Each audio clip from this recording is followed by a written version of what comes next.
ಹರೇ ಶ್ರೀಕೃಷ್ಣ. ಶ್ರೀಮದ್ ಭಗವದ್ಗೀತೆ ಅಧ್ಯಾಯ 6 ಶ್ಲೋಕ 6.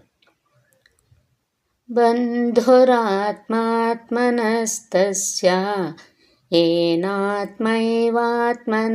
ಜಿತಃ ಅನಾತ್ಮನಸ್ತು ಶತ್ರುತ್ವೇ ವರ್ತೇತಾತ್ಮೈವ ಶತ್ರುವತ್.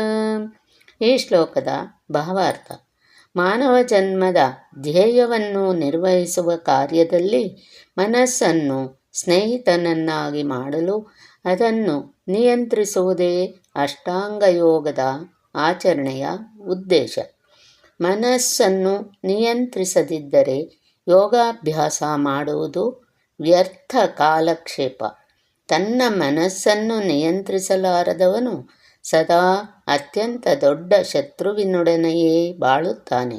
ಹೀಗೆ ಅವನ ಬದುಕು, ಅದರ ಧ್ಯೇಯವೂ ಹಾಳಾಗುತ್ತದೆ. ಜೀವಿಯ ಸಹಜ ಸ್ವರೂಪವು ತನ್ನ ಮೇಲಿನವರ ಅಪ್ಪಣೆಯನ್ನು ಪರಿಪಾಲಿಸುವುದು. ಎಷ್ಟು ಕಾಲ ಮನಸ್ಸು ಇನ್ನೂ ಗೆಲ್ಲಲಾಗದ ಶತ್ರುವಾಗಿ ಉಳಿದಿರುವುದೋ ಅಷ್ಟು ಕಾಲ ಮನುಷ್ಯನು ಕಾಮ, ಕ್ರೋಧ, ಲೋಭ, ಮೋಹ ಮೊದಲಾದವುಗಳ ಪ್ರೇರಣೆಯಂತೆ ನಡೆದುಕೊಳ್ಳಬೇಕಾಗುತ್ತದೆ.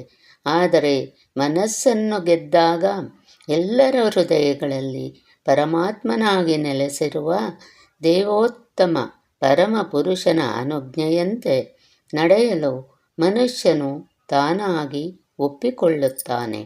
ನಿಜವಾದ ಯೋಗಾಭ್ಯಾಸಕ್ಕೆ ಹೃದಯದೊಳಗಿರುವ ಪರಮಾತ್ಮನನ್ನು ಕಂಡು ಅವನ ಅನುಜ್ಞೆಯಂತೆ ನಡೆದುಕೊಳ್ಳುವುದು ಅಗತ್ಯ.